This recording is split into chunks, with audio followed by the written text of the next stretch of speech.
Hey guys, it's Penelope in London, and we've got Rebecca and I are back today, and we're going to look at a progress chart just for fun and see what you make of it. And you may have any comments. Do subscribe as well. This is Rebecca. Hi, do you want to say hello to everyone? Hello.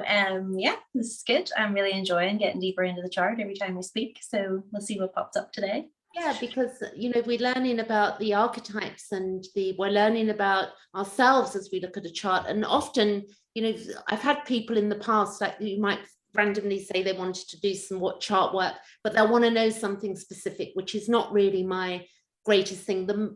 With evolutionary astrology, we're looking at the soul journey. And if you can see, if anybody wants to look at their own chart, you can go to astro.com here, www.astro.com. And but I just want to make sure you're seeing the same page as me. Can you see a need for intimacy there on the page, Eka? What can you see on What are you looking for, sorry? Can you see this blue, the astro.com? Oh, yeah. Mm-hmm. Yes, okay, just to make sure I'm sharing the right page. Yeah. But what I'm going to do is so when you go to astro.com, you put in your details. So if I scroll down, then it says view chart. This is a bit of a lesson for people who wouldn't know what they're doing. But you do need your time of birth. If not, then you're better off setting it at sunrise or noon. This is my natal chart, and this is a normal natal chart. And you can see that I've got Scorpio rising there. So you can learn a little bit about me today, Eka, as well as we do this. And I will get my pointer as well, spotlight. So what we have, and also, we're just sharing information because none of us know it all, even if we think we do. And what we have is that if you look at my chart here, in evolutionary astrology, there are different types of astrology. There are different types of house systems. And I was very drawn into this particular type of astrology. Evolutionary astrology is Jeff Wolf Green, and he wrote a book called Pluto 1 and Pluto 2. And what we do is in evolutionary astrology, we begin with Pluto, which is here, and the nodes are our life path. So Pluto is the soul journey, and it's all that's unconscious. Have you ever seen pictures of where you'll have an iceberg? When spirituality, they have these pictures of, how can I say, like an iceberg, and then underneath you'll see like the picture of what's underneath the iceberg. Have you ever seen those split pictures? Oh yeah, and it's so much bigger underneath. Yeah, there's and that's really nothing going on top compared to exactly. So that's our consciousness. So that's the conscious content that we don't get to see, the unconscious content, the unconsciousness of us. And again, if we sort of, when we dive deep into the oceans, there's a whole different world down there that's unknown and unseen to us. There's things that have never been discovered in the ocean, like there are things in space as well, and there are things that we're forever discovering about ourselves. And once we get through like most of our pain in our life and we start looking inward, the work of Carl Gustav Jung or other teachers maybe, what I find is that it's a delight to be alive when we begin to look at the shadow, because we can then, the shadow side not being the bad side, but part of us, the devil and the God alike, the devil in us and the God alike. But I find that, it's a delightful to get those big aha moments when you're really struggling, you're really in pain about something or events, or you can't figure out what you're doing about a relationship or a job or a family member. And then bit by bit, as we begin to explore ourselves like our own terrain, which is more than this human body, it's a psyche, which is just the totality of the unknown. We don't know what it is. We don't, so Pluto would be all that's unconscious. And then we would then also have it's our unconscious desires. Like, why do I want that, that man or that handbag or that whatever, not handbag, that's going a bit superficial. But why do I want that? Why do I want to help people? Why do I want this? And then the North Node will define what area of life that we, the area of path in life. What is my path? So for me, when we look at a chart then, and we're going to bring yours up in a moment, I would look at my Pluto. So what is my Pluto doing? My Pluto is conjunct Uranus. So that Pluto, you can see the blue there, the little blue marker, it's on my MC. So this is my public my public face, you know, the MC is our public image, the bit that I'm showing now, like the bits that we show. And then we've got the other part of us, you know, when we're in our PJs and we, you know, we're just sitting there with a morning coffee, or we're bawling our eyes out over something, or whatever's going on, all that private stuff that we keep below the surface unless we're intimate with somebody and we can be ourselves. Yeah. So for me, that Pluto there is, and then the Uranian aspect is computers, it's past life stuff, the Uranian energy of, you know, the unknown, long-term memory, pre-birth long-term memory, if we believe in if we believe in other lives. I'm 50-50 on past lives because I have no absolute proof, but then sometimes I feel a deep connection with something that's far bigger than me. Yeah. You know, so 50-50, depending on my mood. So this Pluto conjunct Uranus is a generation. Pluto takes 245 years roughly around the chart, and Uranus takes 84 years around the chart. So for them to meet in the 60s, when I was born in 1966, it sounds such a long time ago. Well, and it is actually a long time ago, but I don't feel that it is, but it is. Because we never lose our inner child. Do you get what I mean? Yeah, I mean, there's a lot of people that do lose their inner child, and I find it terribly difficult to have a conversation with them, because it's like, I suppose there's the three archetypes as well, isn't there? There's the parent, the child, and the adult in between. The adult is. Yeah. So whenever we're even having conversations with people, a lot of the time, no matter who it is, we fall into certain positions. So like if the parent, like I don't have to be a parent for somebody to be coming to me as an adult wanting maybe advice, so I can't help perhaps but fall into the parent role because that's what they're seeking from you. Or, you know, I mean, you could even have a conversation and you're not looking for advice, you're giving off to somebody about them annoying you or whatever, but they come at you as if they are a parent, and it's really frustrating because we all just need to go to like inner child level or even the same level, and then we're able to just get grounded with each other and like see eye to eye rather than somebody having to win an argument, you know. So yeah, so you know, the authority and the you know, the authority over us, which the patriarchal rule, and you know, at the beginning of time it wouldn't have always been that way. You know, the way we lived, it's like, you know, if we, however far we go back, I do feel a connection with some, you know, the 1500s, for instance. I feel a deep connection with the 1500s, and you know, some type of you know, there's something called the Cathars, actually. The Cathars, they were 700 years ago. I've got a little book I haven't read, but that would have been matriarchy. But those matriarchals, they were wiped out by the church because it wasn't going along with their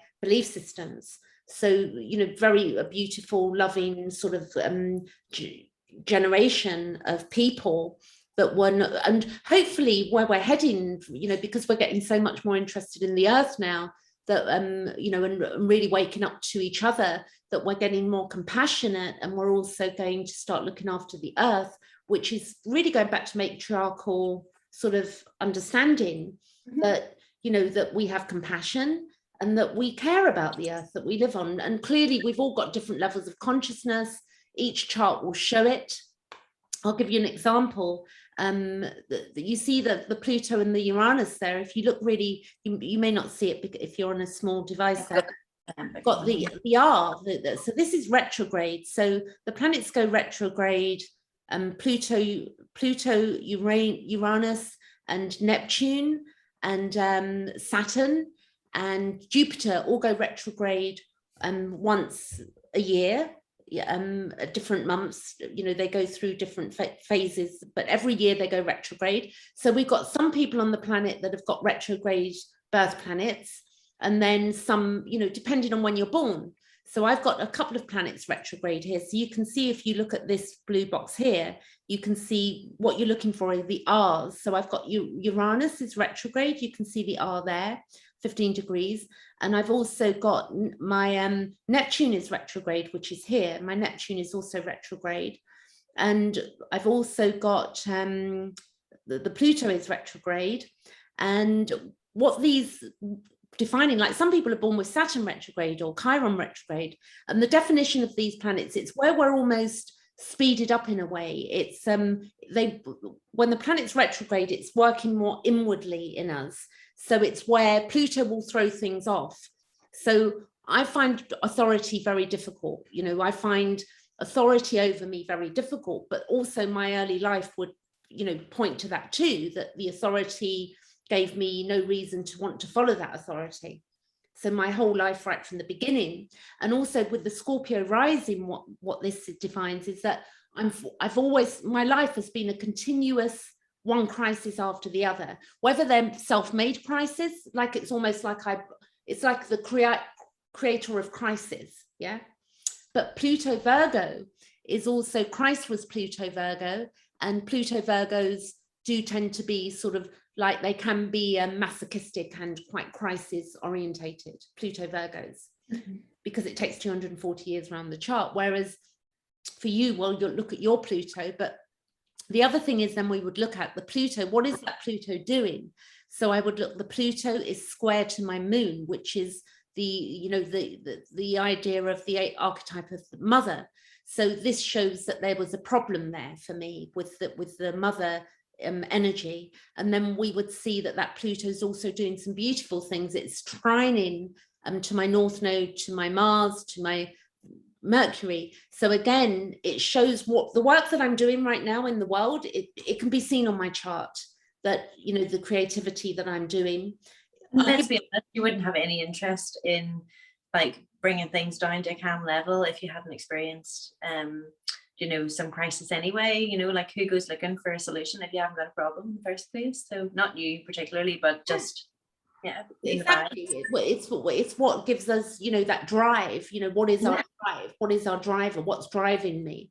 You know, and for me, what was driving me or has driven me is, number one, the crisis was probably very important, like because it drove me to, you know, roar at some point. And in that roar, I found this voice that I didn't have previous to that, because previous to that, when we go through trauma, we can go very inward and become very disassociated. But as we see the planets move around the chart, what we'll see is that we develop. So whilst we've got a snapshot of the heavens, we're not stuck in that. You know, we have dispositions, we have beautiful things, but we're not stuck in this, oh my God, my chart's so awful and I've got all these problems. It doesn't work that way. I'm going to bring up your chart now, because we're going to look at your progress chart rather than mine, because that will be more exciting, because I know what mine's like, and I want to refer to you. And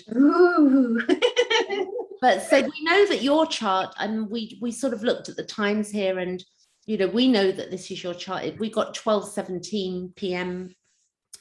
We've got it up here. Let me make sure it is your chart.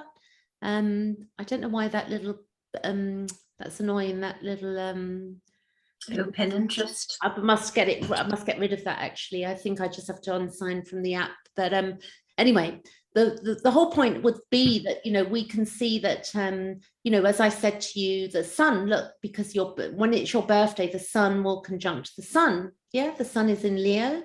And when it reaches 15 degrees, we know it's your birthday. So look, the sun is moving on up. But Mercury moves quicker. So Mercury will move over your sun quicker. Mercury takes 88 days around the chart. The sun takes a year. Yeah. So when it's 15 degrees, it'll be your birthday. We can see that Mars, you're going to be having your Mars return coming up. So you'll have a change in direction. Mars takes 2 years around the chart. So as you can see here, that Mars, you see there, it's just going to move into Leo. It looks like it's just 29 coming up to 30 degrees. And then it will move into Leo in a couple of days. And then it will, when you have your Mars return, because your Mars there is at 3 degrees, it looks like. So, you know, you're going to have a whole new shift in direction of your personal, you might be feeling it already. Like, no, totally feeling it already. I mean, there was a wee while ago there, I was like, oh, what am I going to do? Because everything else, it's like the side of a rock cliff. I've been living at the side of the rock cliff and all the rocks are starting to crumble. And I'm like, oh my goodness. But I mean, there might be an island if I look down the bottom of the cliff in a wee while, and I can just move to that, you know. So yeah. I'm excited, you know, and in all honesty, we get to a point. I mean, I know, you know, there's people work their way up in jobs and all the rest for years, and then they've nowhere else to go. So, you know, what do? Yeah, I'm ready. And any information or knowledge, work, quiet, you know. Sorry, you've got a creativity there with that we know with the North Node in the 5th house, you know, the fun, joy, creativity. So you're very fun loving, and there's a lot of joy and creativity, and also children related, this North Node there. The past life, it would have been about groups. This, you know, this is really is more about you this lifetime, you know, but it's also in Aquarius, so it's very humanitarian. So it is the inclusion of others. It's not the exclusion of others. Yeah. Your Pluto is in the 1st house, so you're really here to explore, and it's in Pluto, which is very deep for you. But we would look again, what is that Pluto doing? You know, it's square to your sun, you know, and this is your will. So, you know, this can show like this is quite a tough aspect. And then it's not in a bad way, but it will, you know, it challenges you. There's something going to happen, you know, with your will. And with the sun in the 10th house, you know, you do need to be seen. Like that's part of your personality. That do you agree with that you need to? Yeah, I mean, I think everybody needs to be seen sometimes. Some people to hide away, some people well, yeah, I mean, there's a part of me, maybe it's because I am a Leo, that I feel these like urges for everybody to like be open and share their stuff and express themselves all the time, and then I go, not everybody's like that, maybe I should tone it down, and then get really quiet, you know, and disappear off and don't join meetings for ages. Sorry, but okay. I think it's just like allowing other people maybe to have their say as well sometimes. Yeah. And then I think you're quite good at, you know, my experience of you, and I think also your MC, you see, it's a sign of Cancer, so you're very loving and very concerned, and you care for others. You see that there? Yeah. And so you've got this beautiful ability to care, which, you know, with the children and the fun and the creativity, and then the sun in Leo is like shining, you know, that's a delight for kids as well. I'm not saying it's all about kids for you, but, you know, but you have got that ability to be lighter, you know, than some, you know, definitely, you know. There are some people that are very heavy. Let's see your retrograde planets here. You've got Neptune retrograde there, and you've also got retrograde Uranus like I have. And what's your Pluto doing? Your Pluto isn't retro, maybe it is there. Pluto is, there isn't an R there. So, you know, so there's so much to look at on a chart, but we're going to pop over and look at, you know, it's beautiful. You've got this beautiful Earth trine as well. So I didn't remember looking up what that was. And then these are called quintiles. You've got biquintiles. These are really beautiful energies. So, you know, I like your chart actually. And Libra is very, you know, there's a lot of, you know, you're very fair as well. People might see you as a bit sort of impulsive, but you're, you know, because of the Aries over here, but you're not, that's not really who you are. I don't know if you agree with that. Like people might see you as people perhaps expect certain things of you in situations, and then I don't give them exactly the right response that they were after. Now, it doesn't necessarily mean, well, I'm learning not to people please anymore. You know, it's good to make sure everybody's happy, but there's certain instances where things are wrong, and I'm not really up for just going with the flow as much anymore, you know. And I find for a reason. Yeah, I mean, I find, you know, that really with the group work we did on the meetup groups that we've got, that, you know, that definitely from the book Women Who Love Too Much, I've learned to stop fawning, and I've also learned better to not to basically put in my requests in more clarity what I need from other people. And then I've learned, because I've begun to love myself more, I'm pretty good at it now, I would say, you know, it's made me sparkle a bit more because I've got that self-love. I'm less seeking outside. Doesn't mean I'm completely free of the seeking outside myself, but overall it's not so severe as it used to be. And that means that if people don't do what I think they should do, I spend less time in the fight, flight, freeze, trauma mode. So, you know, the work is bit by bit where we do begin to flourish and come out the other end of being more, what's the word? It begins with H, I think. It begins with H, and I think it's homeostasis. homeostasis. Yeah. Yeah. Just learn to just be on our own sort of, I don't know, enjoy our own DNA and stop worrying about what other people are growing and stuff. So let's do this, and we'll spend maybe 15-20 minutes on your chart, and that will be the not a long video for today, but we'll do 15-20 minutes on that, and then that gives people some idea what a progressed chart looks like. So now I'm going to share the other screen and make sure you're seeing what I'm seeing.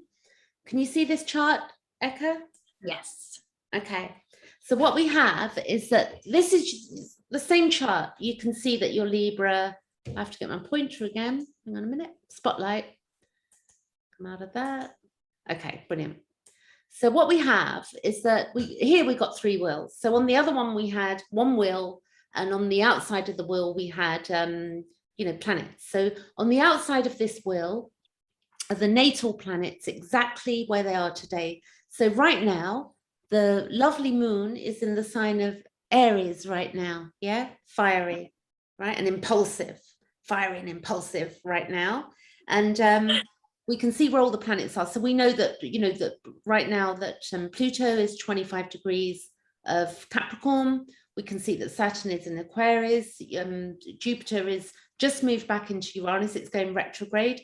Where you can see the red here, this means it's retrograde. So at the moment we've got, the whole retrogrades going on through the summer. We've got Pluto retrograde, we've got Saturn retrograde, we've got Jupiter retrograde, and we've got Neptune retrograde, and then Uranus will also go retrograde in, I think, a month or so, and then they'll start moving forward again towards the end of the year. But what we have is that also with the time, if I go, what time is it now? 21:16. So I'm just going to move this chart to 21:16, which is the time it is now in the UK. What time are you there actually, Eka? Yeah, it's the same time. Okay, I didn't know that. I thought because you were across the water. I'm only like an hour flying away from. Yeah. So then you've got, so you can see right now the MC from the UK, because this is all to do with the ecliptic, so it's different for everybody. The MC right now, which is the midheaven, would be, it's 7 degrees of Sagittarius, and then the AC right now is in Aquarius here. So we begin to sort of understand, ourselves better with what's going on, but I need to explain what I'm talking about as I go. But in the middle wheel, what we have is what's called a progressed chart. And then when I say the middle wheel of the 3 wheels, and the central wheel is actually your birth natal chart. So you can see that you've got your moon in Scorpio. It's very small. Can you see it, Eka? It's really small. You've got your Pluto here. So you've got your moon Pluto. So that's a weak conjunction, but we know that, this Pluto moon, it can be very difficult with parental, the sort of like the archetype of the mother. It can show some difficulties of, possible ownership, but there's stuff there. It's not all bad, but it can be tricky. The Pluto and the moon is a tough one. I've got Pluto square the moon, which was difficult for me. You can see that you've got, do you remember your North Node? You see the 5th house here? You see you've got houses here, and remember your 5th house is in the North Node. Do you remember that? Your North Node is in the 5th house, which is the fun, joy, creativity. It's what you like to do. Yeah. And we've also got, funnily enough, here you've got asteroid Lilith on your Pluto. I mean, you're a wild one. Lilith would not concede. Yeah, she would not concede. Lilith said, I'm not doing what you want. And this is where, in the Bible, if we look at patriarchy, the patriarchal rule, we would say, because if we go back, marriage is relatively new in our system of humanity. Marriage did not always exist. There are things that exist in marriage, and taking the husband's name, for example, is really to do with ownership of the land and religion, and stuff like that, because then they pass it on to the male species because of the male name, the male species. We love the men, but we've all been hard done by. The men have been hard done by, and the women have as well. So in our own way. There's Mary Lewis. I think we spoke about her together before, and she was able to say that there's There's one I can't remember, but it was basically that we're born and we go through like a progression of evolution as a female. So there's Mary, do you know the Virgin Mary, and then there's Lilith, and there was someone else in between, wasn't there? Wow. I didn't know. Yeah, I'll need to have a look again to remind myself. But basically, it's that, we're not all going to be born and be like Mary or like Lilith or like the other woman. The other woman was Actually, patron saint or something, wasn't she? Huh? Yeah, the other woman was like a patron saint or something. She a bit like Joan of Arc sort of thing. But I mean, we're not supposed to stay, like pure forever, or if we're supposed to, not supposed to be like Lilith forever, but keep on reaching a new height within ourselves. Yeah. Or it's integrating those archetypes. So we've got the different, because we've also got the anima and the animus, the male and the female. I mean, Jung, to me, really, when people start that work, and it took me a long time to understand that, our response is the anima and the animus, and the male and the female, and how he described it. But I can see that, the way we're treated gives us our disposition of, our attachment styles as well, of how we act and what we expect. This is why a lot of us struggle in relationships, I think, because we've been given a view of what relationships are, and we've got all of this unlearning to do. Of our attachment styles. I must correct myself, because it's actually not Mary Louise, it's Mary Louise von Franz. I think I'm probably saying it wrong again. She did. That's okay. So she is. And then there's the muse in it, in one of the things as well. So there might be 4 women that she sort of like uses those archetypes. And the muse is something that I had quite a flair at for a long time, communicating through arts and things, and still do. But it's all progression. Nobody's getting stuck in anything. Have you got the 4 again? Do you want to mention which 4 they were again in order? I'm not quite. There's one that I'm missing, and it's really annoying me. So there's the muse, which is almost like the communicator, entertainer in a way, and then not necessarily to get a round of applause, but to, I don't know, delve into people's emotional sides who maybe aren't necessarily very good at, sharing things artistically in that way. And then there was, I need to like Sophia, I think, the Sophia. I will tell you. Yes, that's it. I will tell you as well that I don't know if you're aware, but that lady, you can say her name again, Mary Louise von Franz. Yeah, she was actually she was a patient of Carl Gustav Jung. Did you know that?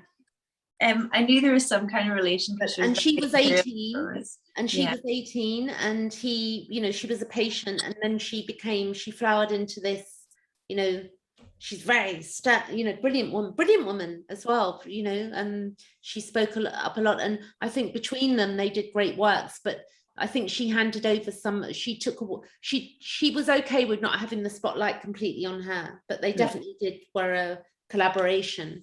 Jung was married to Emma, but he did. Jung was Leo, Leo sun actually. He was born on the 26th of July. He was born on the 26th. It was his birthday a few days ago in 1875. He died in 1961.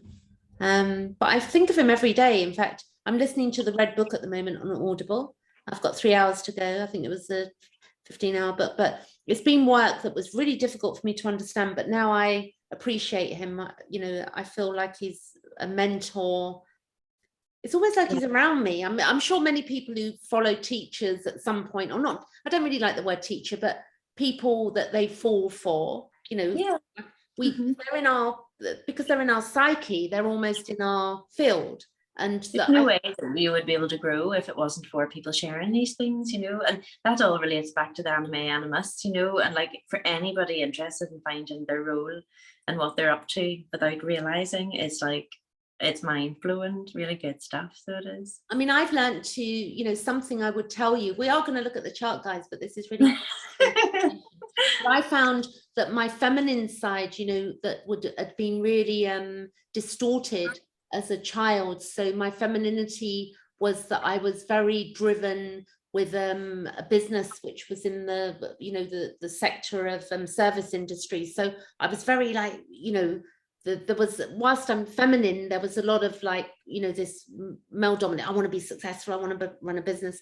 But now I've, you know, I've softened into my femininity as I've done the work on women who love too much and stuff like that, because, and realize that there's this beautiful inner child that needs, you know, that she needs to be nurtured. And, you know, the skin brushing and putting my cream on really slowly on my face and brushing my teeth and loving myself, because I've not had that really from other people. So I've learned to nurture myself. And even, you know, where I, you know, I've slowed down, you know, I used to do everything quick, like even, excuse me, every guys out there, but even if I went for a pee, it would be, I've got to go really quick. Everything was quick, quick, quick, quick.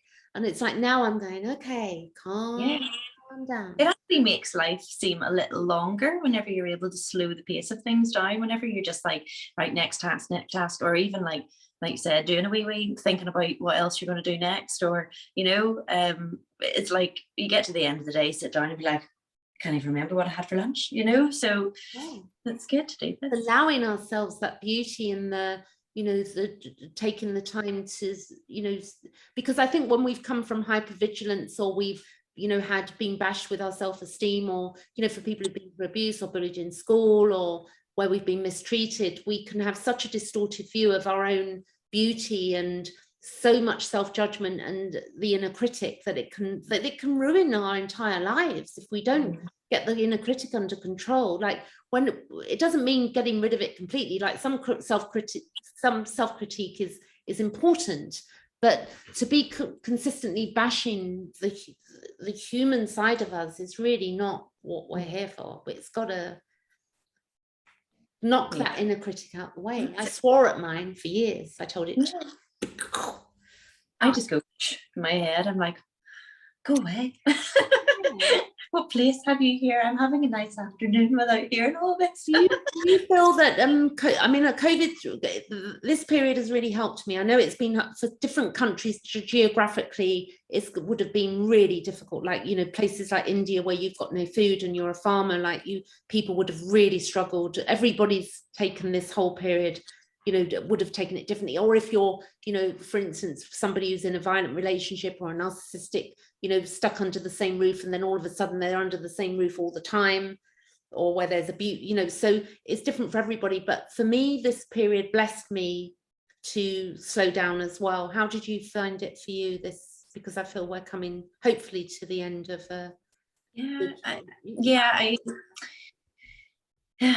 it was just all too swirly. Like, everything happened too fast. There wasn't enough time to be able to finish with one problem to deal with the next. Through COVID or a bit after?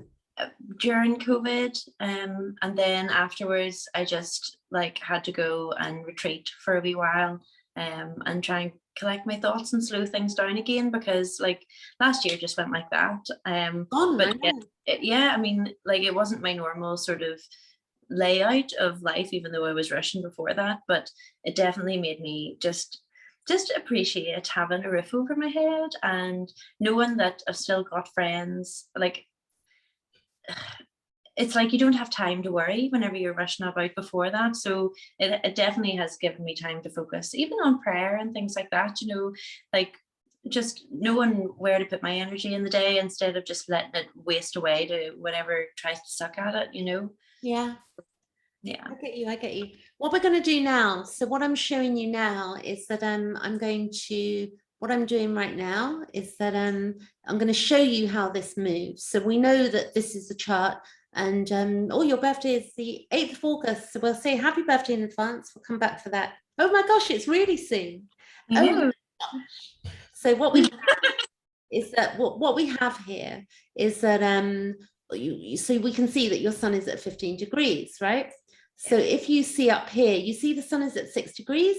I'm going to show you how a chart moves. So we're going to go forward by day. So watch the sun. We know your sun at birth is 15 here, 15:53 minutes. And then we've got 6 up here. So watch this. So we're going to go days ahead.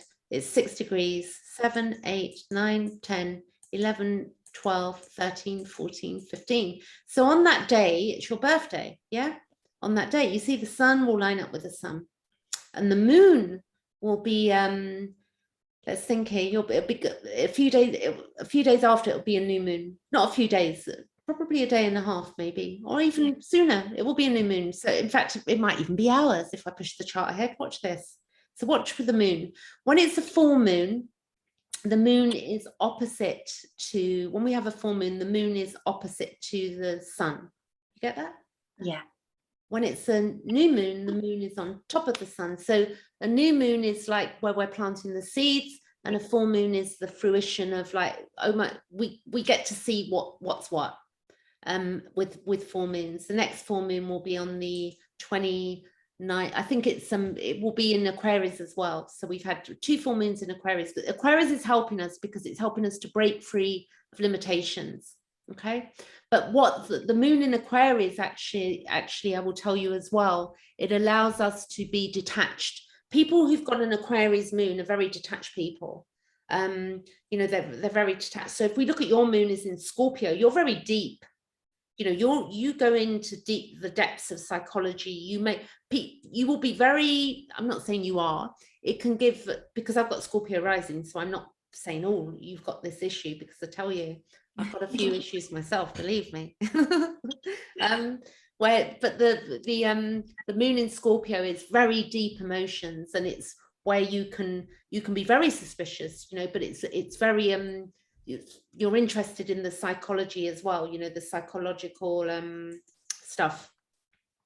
So what I want to show you now is that the sun in Leo is very bright, but also with the sun in Leo, it can be like, you know, yes, you want to shine, but also what can happen with the sun in Leo as well, if people don't, or any planet in Leo, you know, if Venus is in Leo, there can also be insecurity there if people don't acknowledge us, because the whole thing with that sun is that we want to be seen.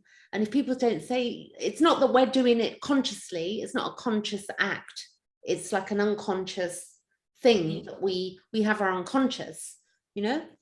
So Leo's very good at other, like seeing other people, you know, as well. So it's all with its sort of negatives and positives, isn't it? Yeah, and all of us, we're not, it's not just Leo, you know. The thing is, if one, for instance, saying that, if my moon, you know, I've got Venus in the 5th house, which is in Aries, so I've got that as well. I want to be seen, you know. With my Venus in Aries, I want my creativity to be seen. My Venus is in Aries, which can be quite narcissistic and like, look at me, like, but it's in the 5th house.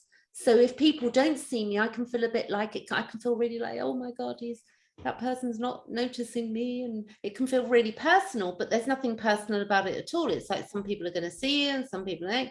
And it shouldn't. You know, we need to get to a point where, you know, well, you know, now I see you, now I don't, and if you see me or you don't, I'm not that.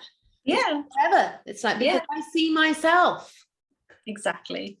That's our ultimate. So I'm going to show you how this moves. So what I would like to do actually is go back to your birthday. So I'm going to show you, this is going to look so pretty in a minute. You're going to like this. So we're going to go back to the 8th of August. I do find this chart much easier to read than the one with like the trines and the squares in it. Yeah. But it is very good to see the trines and stuff, because I suppose it's just a matter of, like, if you printed this out, you could draw the trines yourself, you know. Oh yeah. You'd have to know the degrees though. You'd have to know that 90 degrees is a square, 120 degrees is a trine. Then we have all of these other different aspects as well. We have a sextile, we have a semi-sextile, which is 30, sextile, which is 60. So there's lots of different degrees and meanings as a language. So astrology really is a language. It really is. There was something on earlier actually about how language and astrology is all linked. It was fascinating. I mean, even numerology as well. Yeah. What did you see? What was it? I couldn't find the name of the guy. He had like wild hair, and he was at a board, and what he was actually doing, you could see like numerology and like infinity loop, where so the astrology was linked in with the letters. And then I'll send you some bits as well of what I've watched.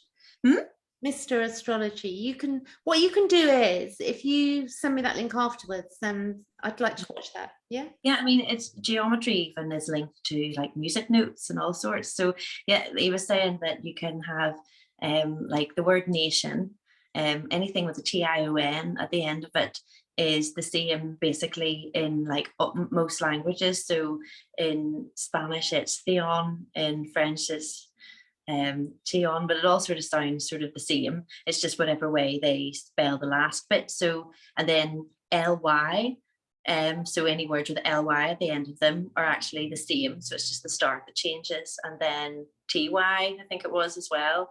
But it just, it's like you can see this stuff starting to become clear, and you know, our sort of modern universe has made us like to think that everything's separate, but it's not. It's all the same. It's just everything's connected. Absolutely. yeah.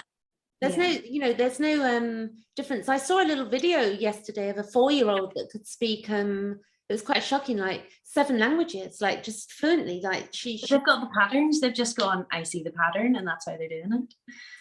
So what you've got, so this really, if you go back to, I'm going to go back by a couple of hours because I'm just going to show you what would have happened. So 6-5, we're going to get the moon to, I'm going to get the moon on the outside wheel in the first house to 2 degrees.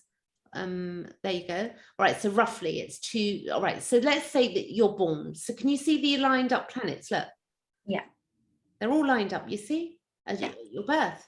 So all when nice and organized. Huh? All nice and organized. That's Virgo. I've got 3 planets in the 6th house, so I'm very everything, and I'm Pluto Virgo, so everything has to have a place, you know. For me, are you like that? Are you like to be organized? Yeah, I don't think I'd get anywhere out the door in the afternoon if I didn't, or in the morning if I didn't like know where everything was sitting. Like if people come in, start shifting things about, I'm like, I don't mean to be like controlling, but I'm going to get lost if I don't know where this is. So this is, you know, when we're talking about this, I mean, you've got 3. So look, you've got 3 planets in Virgo up here. You've got you've got your Mars in Virgo. You've got your Mars in Virgo. You've got your Mercury in Virgo, and you've got your Venus in Virgo.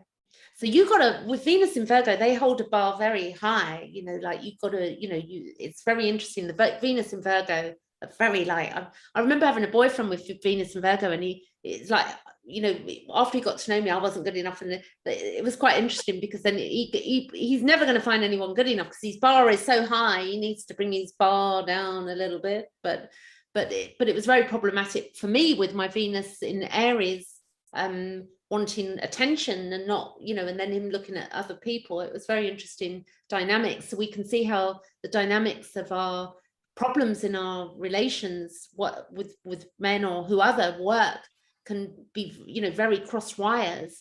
But the beauty is with what chart work, what I've learned is it's taught me to be much more tolerant of people, because you think, well, actually they just can't, it's just who they are, they can't help that. And there are people that where we get on with each other and we're made for each other. There are some people that, you know, will just rile us, right? You know, we don't know. I think where my bar lies is where people can demask. So if you can't reach the demask height, you know, and just be yourself.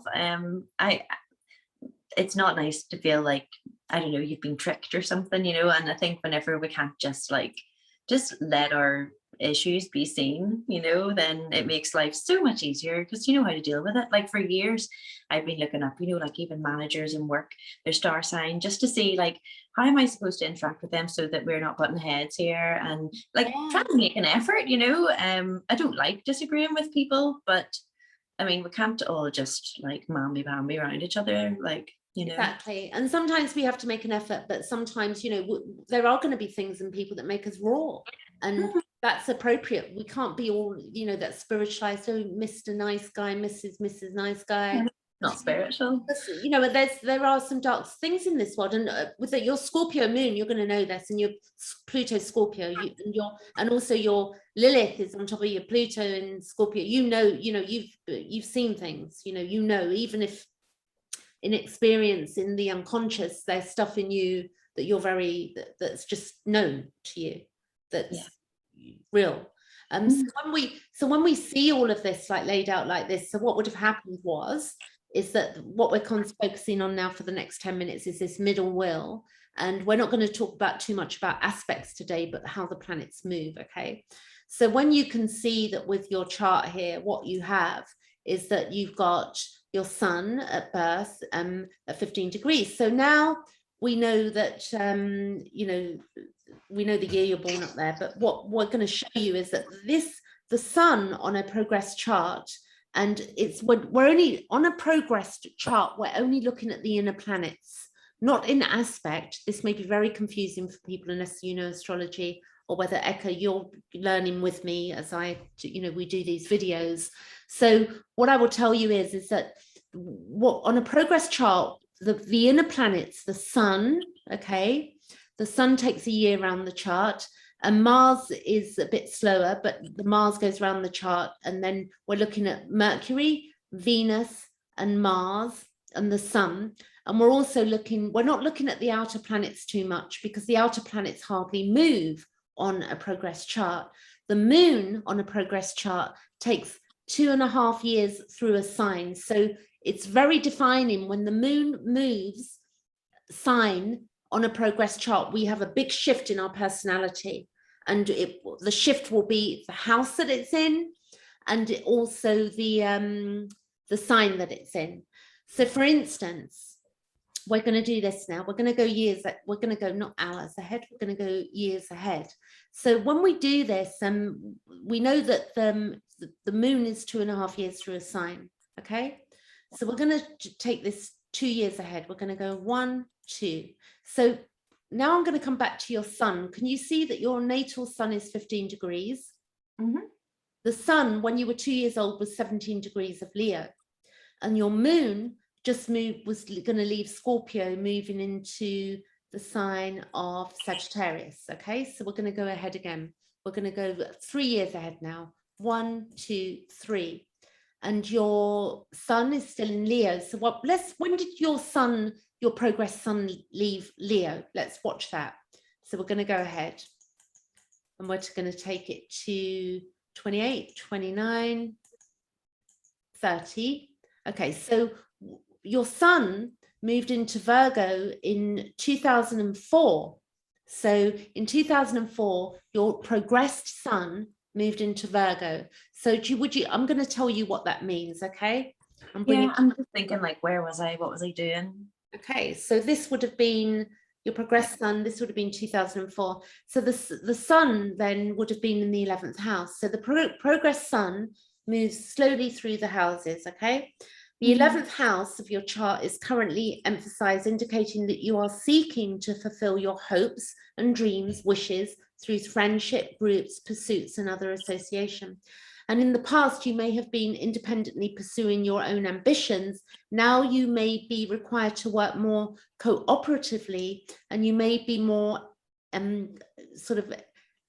more than usual extroverted, more than usual during this long period. So you may be more extroverted. So pre that, although it was in Leo, the sun was in Leo for those years. So when did the sun move into the 11th house? I'll tell you how old you were. Let's see here. We'll go months ahead now. Right. So the sun moved so in February 2000, let's see. January 2000, did you notice any shifts in your life in January 2000? So I would have been 11, and I had, my little sister was born, the oldest one, she was born. Okay. And there was quite a lot of shifting back and forward between my mum and dad. My mum was away in England living, and whenever she came back, I didn't know who to be with and stuff like that. So it was just trying to find a base where everybody was happy, you know. And then whenever I was, the last one that you stopped on was whenever I was 15. And I think, you know, you start to like have boyfriends and things like that. And that gave me a bit of confidence, you know. So I can see where my social scene was changing a bit, you know. I was, finding myself. So the sun would have been at 25 degrees. So it would have been in Leo. And then what would have happened was that if we go years ahead, although it's in the 11th house, it goes 1, 2. So then it's still in the 11th house, but then it moved into Virgo. So in the 11th house, what we would then do is look at, because that's what I'll tell you how long that sun's going to be in your 11th house for, or where it's at. We're going to have a look at where it's at. But the sun in the 11th house, we understand it's, you know, that the 11th house is emphasized, indicating that you're seeking to fulfill your hopes and dreams through, and our wishes through friendship. So it's not on our own. But the sun in Virgo, when it moves in the Virgo into the progressed, it's basically indicating that it's a time for you to pay attention to the details of your life. And it's where you may have been indulging, where you have been indulging in life's pleasures. Now it's time to correct any bad habits, you know, whatever we think is bad. It doesn't have to do with other people, because it's Virgo. Virgo is like Virgo is, you know, Virgo is very like the Virgin Mary in a way. She's a bit like the Virgin Mary. She wants to, but it, you know, your chart will be doing other things as well. And you may, I'm not saying you've become the Virgin Mary, I'm just giving you an idea of that archetype. You may have been indulging in life's pleasures previous to that, but you know, you're young still. So I don't mean to be, you know, any demeaning when I say you're young, but compared to me, you are. Okay. So, I mean, then I was just 15. So, I mean, we don't know much about what the world's really made of by that stage, do we? So I think, I mean, I started getting like my nose pierced and things like that. So that was probably what that was about, you know, and just going, life's too short, man. And that only lasted for a while. And then, and then the stars all move again. And I probably was in a different place. So yeah. Where you may have been indulging. So now it's time, it's where we correct any bad habits, pay attention to our health and exercise, and where we revise our goals and devise a sensible plan for the future. And it's where we also develop interest in researching. Yeah, I mean, there was a lot of people pleasing going on as well up to that stage, even way after as well. But there definitely was a point where I just was like, I want to go out and have fun, you know, like my life's been very serious up until now. So it was much needed. Yeah, and where you get really the resourceful side of yourself and nature is accentuated when with that in Virgo. So we're looking at the sun right now. So let's keep taking that sun forward, because that would have been 2005. It would have been 0 degrees and 42 of Virgo, which is in your 11th house. So if we keep going forward and we just keep moving that sun, let's see here. We're going to keep moving the sun, and what you're going to see is the sun is still in Virgo. It's 2026 up here. Okay, we're in 2026. You can't see unless you look behind the screen, but I can behind the camera. Like a lot of Virgos find me as well, you know, and we connect really well. So it is interesting that. Very beautiful. Virgo is very beautiful. It's been of service as well to humanity. So we're going to go weeks back. Because I'm going to tell you how long that sun is there for. What's that, 23 degrees? I'm going back. If any, we're looking at the middle wheel. There's 3 wheels, and we're looking at the. Okay, so that week of that sun is there until 2028. Okay, the sun is in Virgo in your, and then the sun will move into the 12th house, still be in Virgo, and for you know, the sun will be in the sign of Libra for the next 30 years after that. So you're really, you know, you're really about others. The sun in Virgo, really, the sun in Libra will be about others.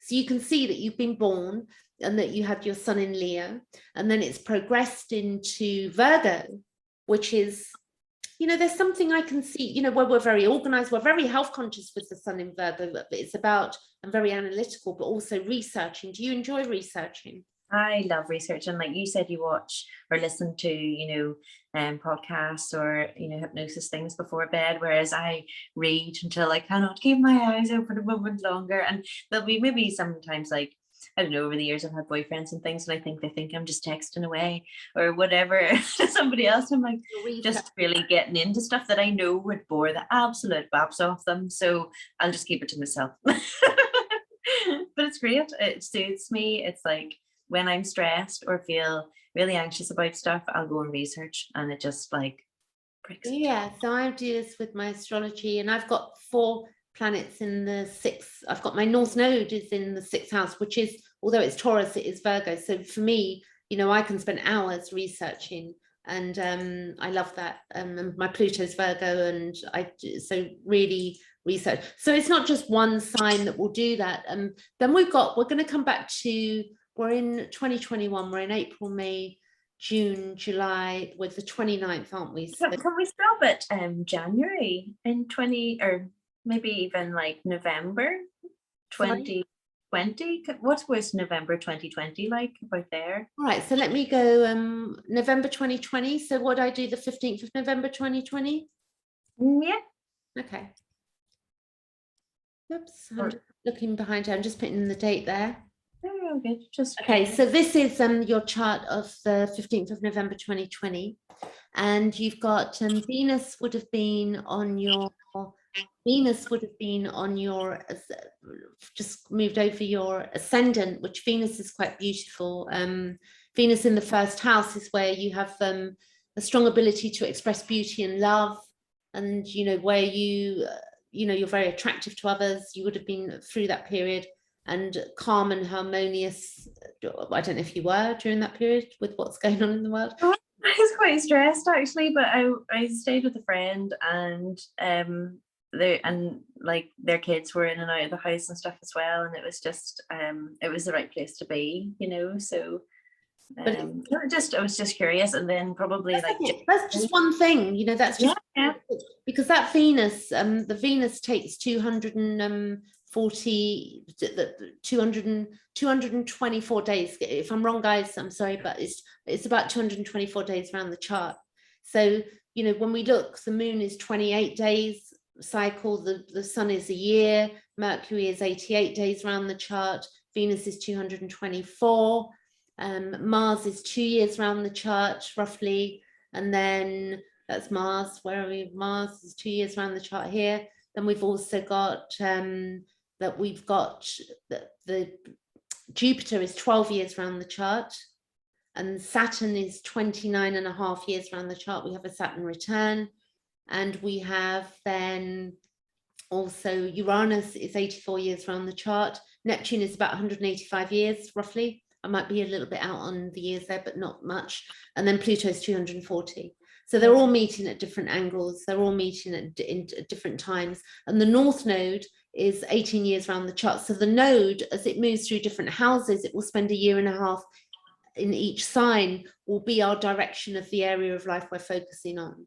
So if we did this now and we go to today's date, which is the 29th, there will be a lot more going on there. Was there anything specific you wanted to know that reason for of this 15th? I was just maybe curious to see that, and then January, just to see if there was any kind of like major difference, because January was probably one of the weirdest months I'd had, but it was just a lot of introspection. January when? 2021? Yeah. And collectively it was hell for a lot of people. Yeah. So the thing is, we have our own personal chart, and then we have the collective, which ties in, and the transits.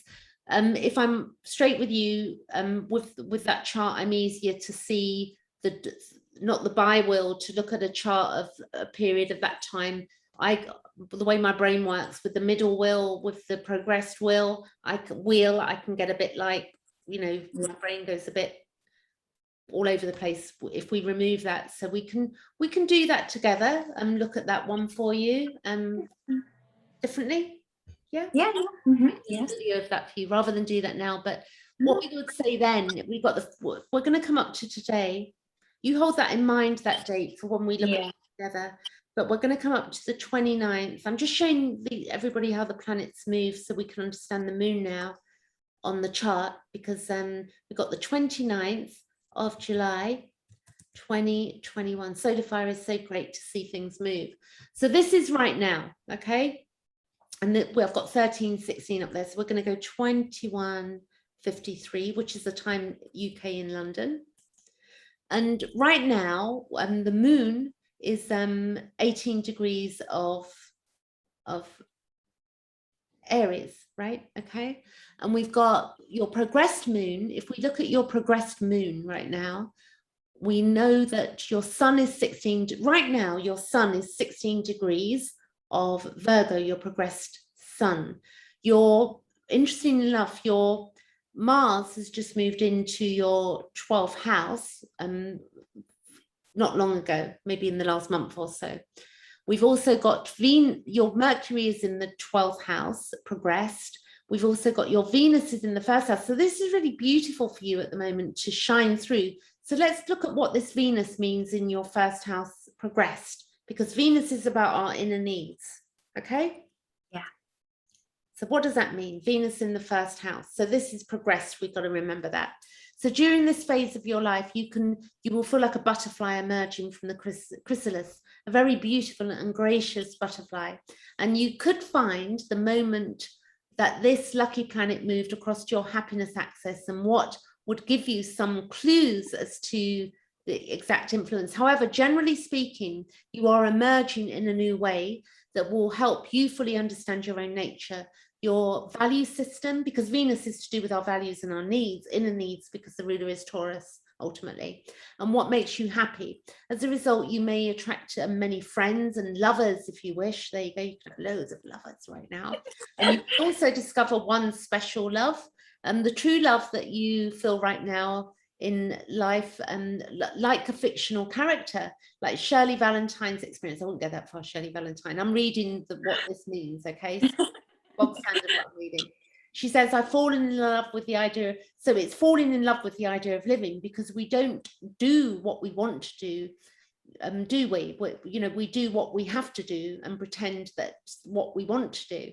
Now it's your time to give more attention, meaning, and love in your own life, starting with some, self-love, and the rest will, self-love and the rest will follow. So it's where it's really about you finding out who you are. So, well, look, how long is that Venus in that progressed first house, which is going to be years, which is quite beautiful. Like 6 years or something, isn't it then? So let's have a look. Return or whatever, maybe. Venus in Libra is about love and money, our influence, your love and money with Venus in Libra. As Venus progresses through the signs of the zodiac, your progressed Venus moves a little more than 1 degree a year. At birth, your Venus sits in the zodiac sign, and this is the major influence of your relationship, love and money. But the progressed sign can also shed some light on how best you can handle your affairs, which is your inner needs and money. Yeah, love and money are personal matters, and any light shed on these areas can be very helpful. In your case, your Venus has progressed into the zodiac sign of Libra, indicating a time when diplomacy is required in your personal relationships. A balanced budget is required in your personal finances. Hospitality, beauty, fashion, design, or other such related interests may provide pleasure during this time, and fair dealings become more important to you. So being fair, I find you very fair as a person, actually. We've known each other, maybe less than a year. I find you very fair and very easy, and to get on with as well. And you are likely to avoid conflict now if you can. So you're not full of conflict now. So if we look at that, if we look at this is the 29th of July 2021. When did that Venus move in there? So let's have a look. We're going to go back by years. We're going to go 1, 2, 3, 4. Okay. So Venus was at 22 degrees. We'll take it back to 21. So really in 2017, it entered into your first house. It's been in Libra for a long time. So, but it moved into your first house, and it's going to be in your first house. We're going to go years ahead. This is your first house here. You can see on the chart. We're going to go 1, 2. We're just going to keep moving that Venus forward to know how long you're dealing with that. It looks quite beautiful for you that it's in the first house. And it's going to be there till it's going to be there until what? 2045. There you go. That's quite beautiful, hey? Yeah. But it will move into Scorpio. So let's now look, because it will move into Scorpio at some point. It's in Libra, but it's going to take some years. But Venus in Scorpio, oh my God. My friend's looking at me like she's just going to attack. She gets this wave of crazy in her eyes. Sorry. So Venus in Scorpio is a love and money are influenced as Venus progresses through the sign of the zodiac. Your progressed Venus moves a little more than 1 degree a year, we know. At birth, your Venus sits, we know that bit anyway. So, but the progress sign can also shed some light on how you best handle your affairs. Love and money are personal matters, and shed these, the light is shed on there. Venus has progressed into the sign of Scorpio, indicating that gradually you begin to unearth and deep feelings about key relationships. The balance of power in your primary relationships changes. As a result, your relationships may improve as you experience mutual respect and share intimate moments.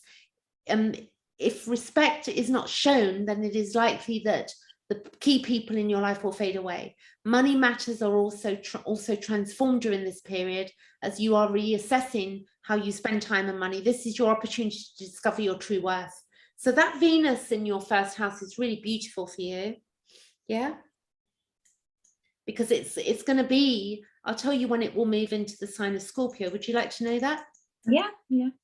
Because clearly when you watch this video back, you're going to see what's going to happen. So the Venus will move into Scorpio for you in 2024. Yeah.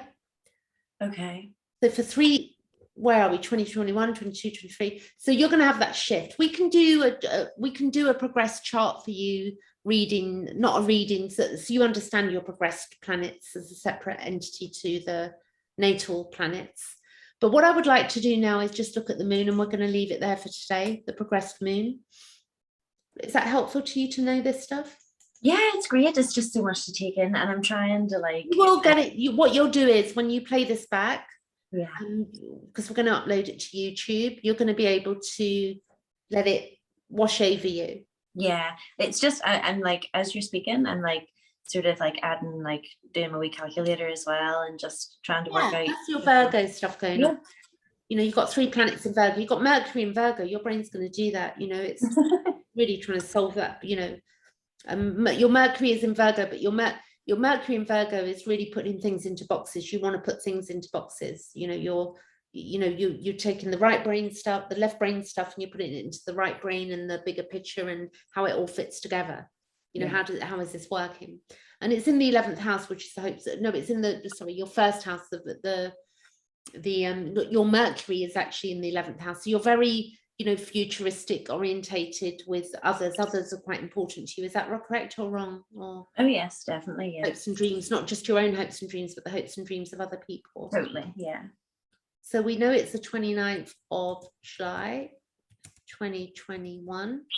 So now what we're going to do is look where the moon is. So the moon for you, your progressed moon right now, where is it on your chart? Let's go. The moon is 28 of Sagittarius here. Can you see? Mm-hmm. So what's that meant for you? Because it's been there for the last 2.5 years. It's been in the 3rd house. And we know that the moon in Sagittarius is you delight in you've been a lot lighter with that moon in Sagittarius. For the last 2 years, you would have lightened up. Because previous to that, it would have been an intense period of introspection, because it would have been in Scorpio, and you would have been, seemingly inescapable attention to detail. You now take a step back. So the last 2 years, you would have taken a step back and you would have taken a look at the big picture. Perhaps you have been researching a special project, a lot of research in your chart, hey? And it's now you can, have you got any publishing work that you're finishing on? Have you been publishing anything, or?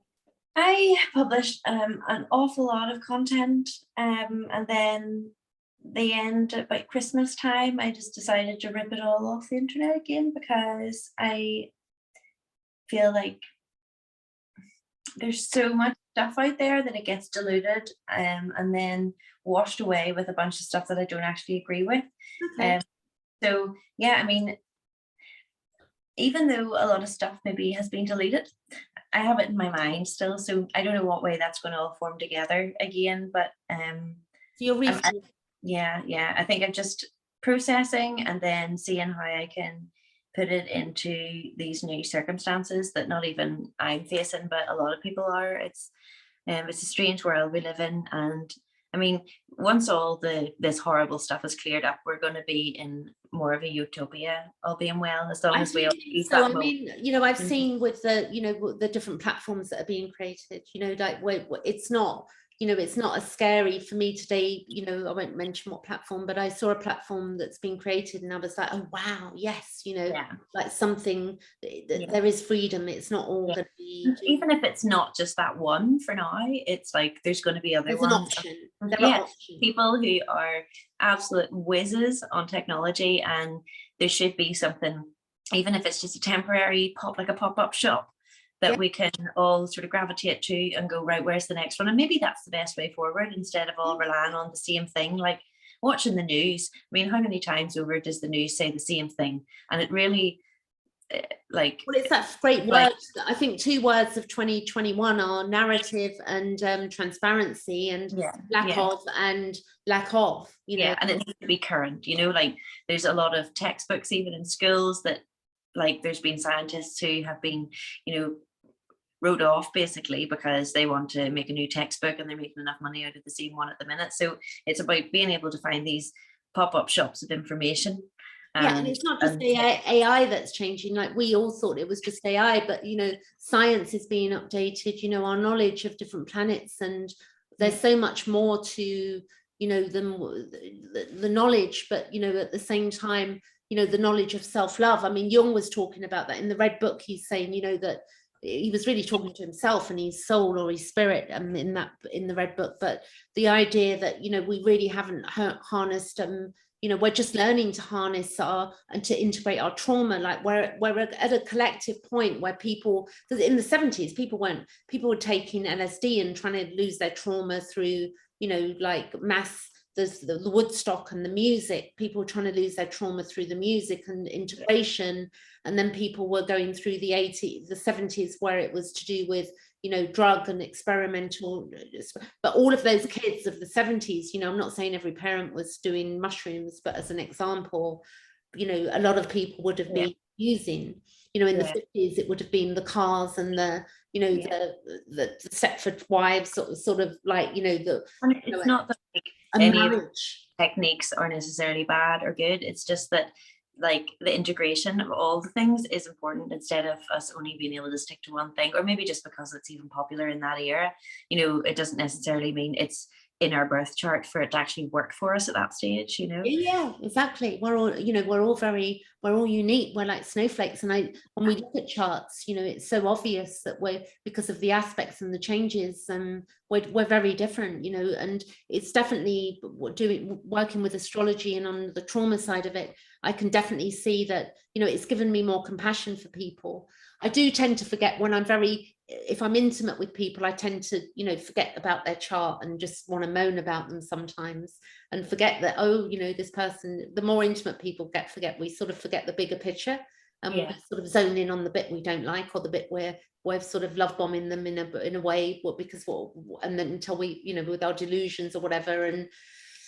But your moon in Sagittarius is leaving actually there. So you have expanded horizons and been exploring interests, and you would have had to do that very much from the armchair, so much because we've been lacking in travel. But also, as a result, there may have been, there would have been the suggestion to be wary of any legal battles with this moon in Sagittarius. It's leaving there. It's just been there for 2.5 years.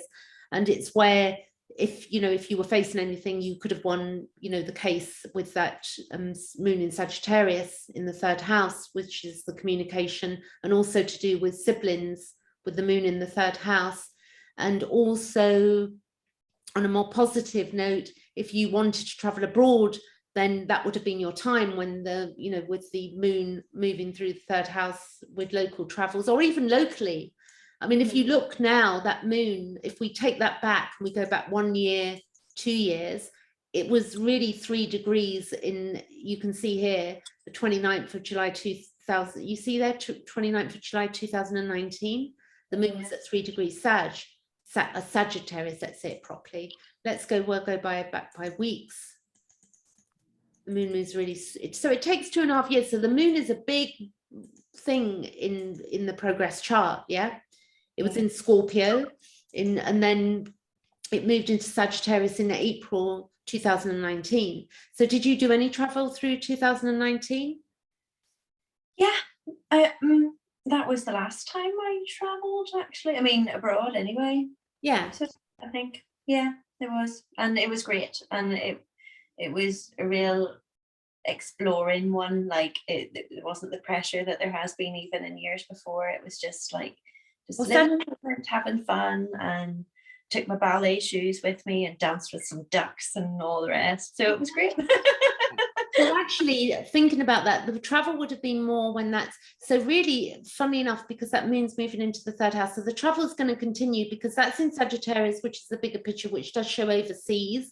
But even though it will move into Virgo, there's going to be a lot of communication, in short journeys with that in the third house, because that's what the third house is. So let's take the moon up to today, and then we're going to leave it there for today, just so people see out there.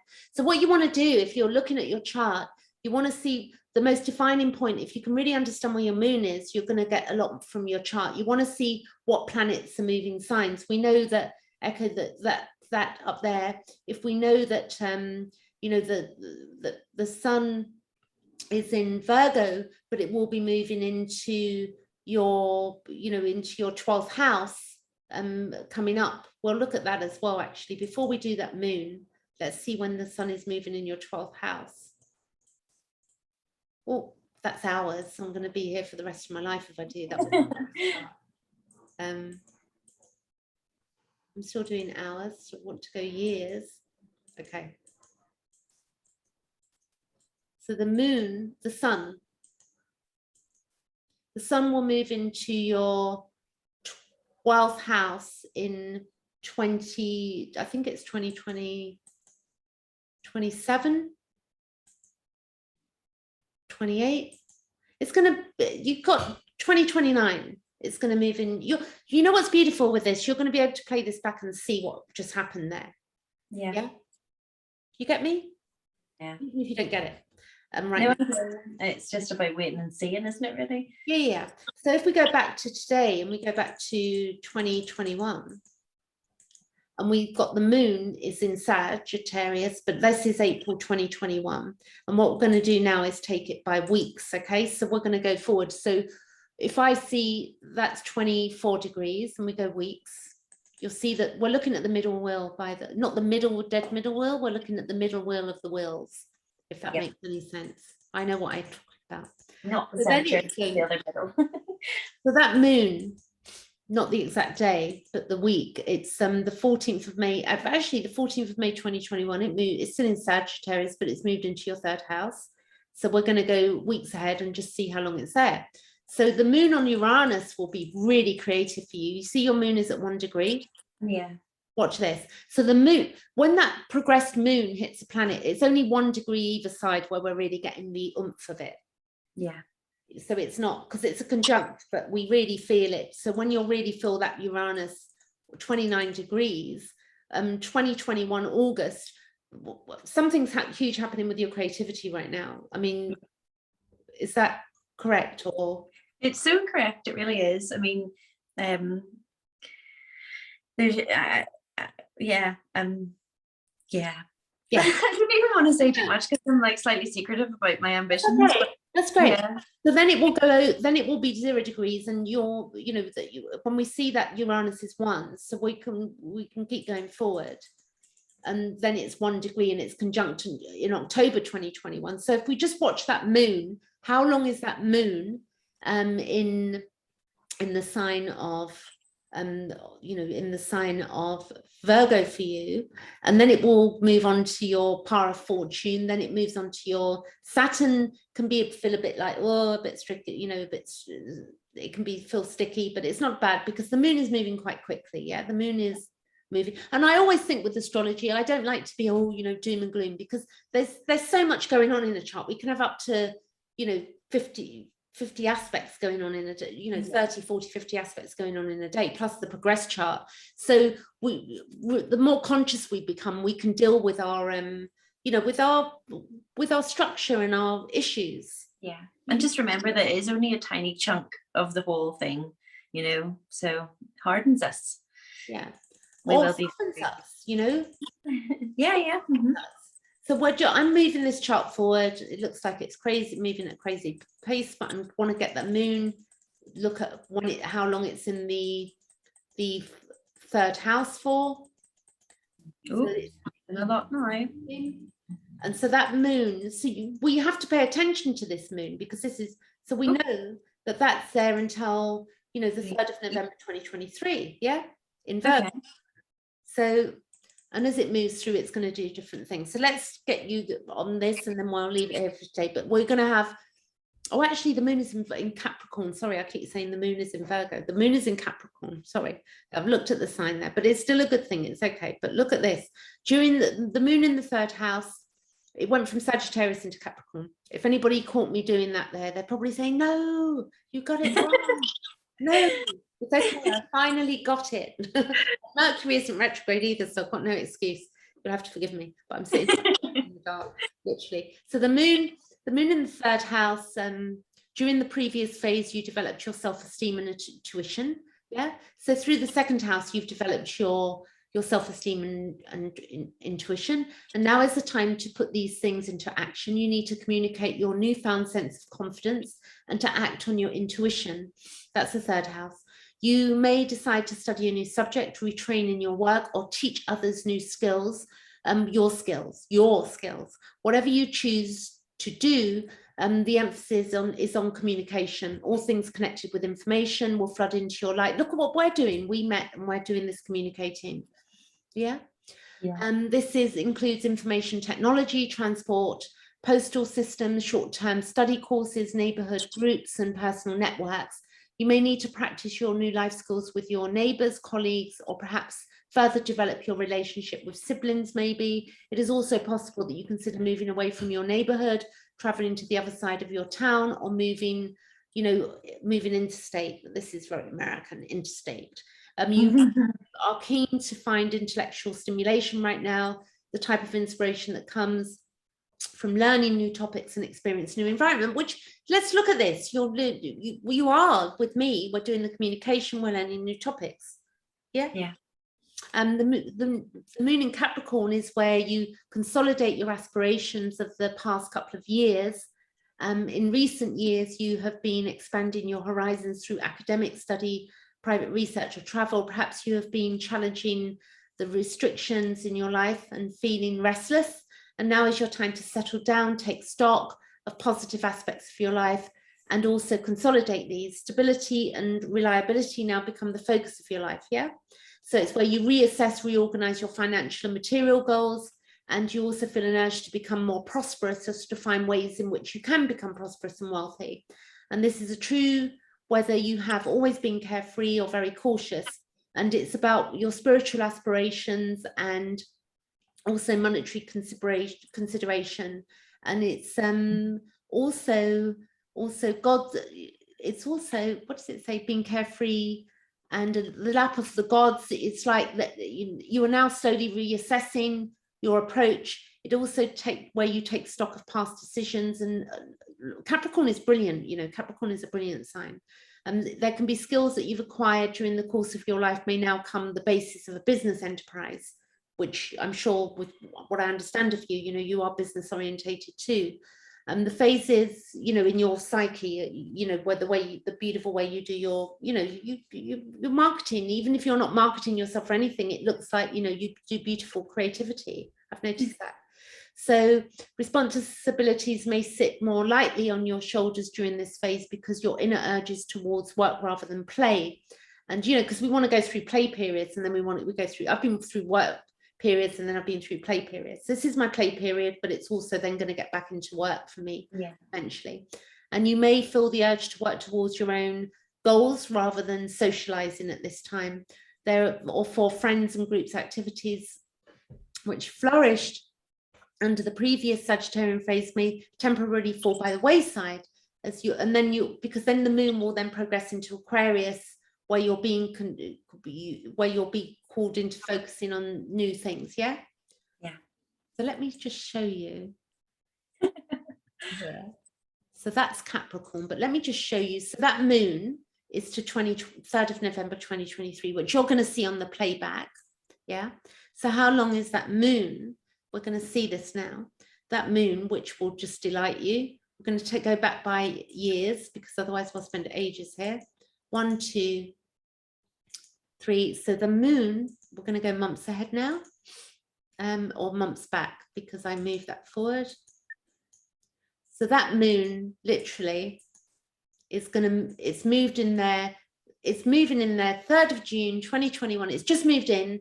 It's still in Sagittarius. It will move out of Sagittarius into Capricorn on the 3rd of October, around October 2021.